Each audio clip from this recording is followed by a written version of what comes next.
ስሜ መቅደስ ሾዴ ይባላል። ኡስታዝ አቡበክርን መጠየቅ የሚፈልገው ጥያቄ በወጣትነት እድሜዎት ምን አይነት ዝንባሌና ተሰጥኦ ነበሩት? አመሰግናለሁ። እኔ ያው በወጣትነት እድሜ እንደማንኛውም ወጣት ከልጅነቴ ያው ማንበብ እወዳለሁ። ማንበብ ልዩ ተሰጥኦ ነበር። እንግዲህ በፊክሽኑም በልብ ወለዱም በዓለማዊም በሁሉም መልኩ አነባለሁ። ያው በእስልምና ሁሉንም ነገር ማወቅ ግዴታ ስለሆነ ማወቅ ሰዎች ባወቁ ልክ የበለጠ ቅርብ ስለሚሆን ሳያውቁ ነው ጠላት የሚሆኑት። ሰው ላላወቀው ነገር ጠላት ስለሆነ እና የመጀመሪያው ማንበብ ላይ በጣም ትኩረት አደርግ ነበር። ለማንኛውም ወጣት የወጣትነትን ህይወት አሳልፌያለሁ። ዘመናዊ ወጣት ነበርኩ። ወጣ ገባ ብያለሁ። የተለያዩ ነገሮችን አሳልፌያለሁ በብዙ መገለጫዎቹ ማለት ነው። ከዛ ውጭ ግን በዛው በወጣትነት እድሜ ደግሞ ወደ እምነቴ ተመልሼ ወደ መሰረቱ ውስጥ ገብቻለሁ።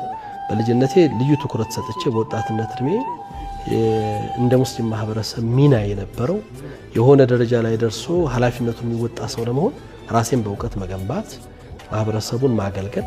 እኔ በህይወቴ ውስጥ ትልቅ እርካታ ከሚሰጡኝ ነገሮች የሰዎችን ጉዳይ መፍታት ነው። የብዙዎችን ሀጃ ወይም ኃላፊነት መሸከምና ያንን ጉዳይ የሆነ ቦታ ላይ ማድረስ እወዳለሁ።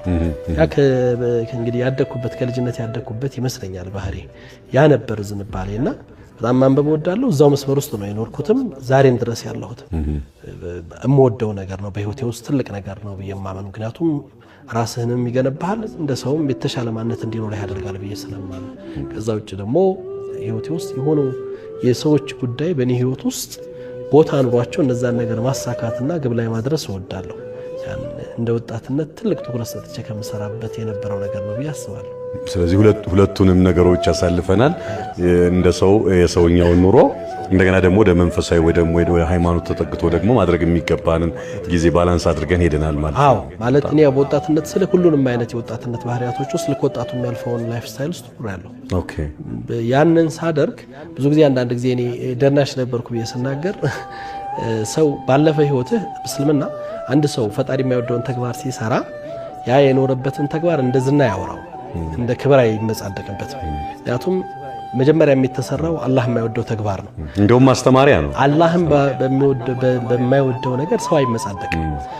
አላህን ስላመጽኩት የሚመጻደቅበት ጉዳይ አይደለም። እንደ ሰው ግን ህይወት ውስጥ አልፈህበታል። ያ ያለፍክበት ነገር ከዚህኛው በእስልምና አስተምሮት ነብዩ መሐመድ ሰለላሁ ዐለይሂ ወሰለም የዓለማዊውን ህይወት ወይም ደግሞ ይሄ ወጣ ያለውን ጃሂልያ ይባላል በእስልምና አስተምሮት አላህ ከሚወዳቸው ዝንባሌዎች ውጭ ያሉት ያላወቀ ሰው የእምነቱን ጣዕም አያውቀውም ይላሉ።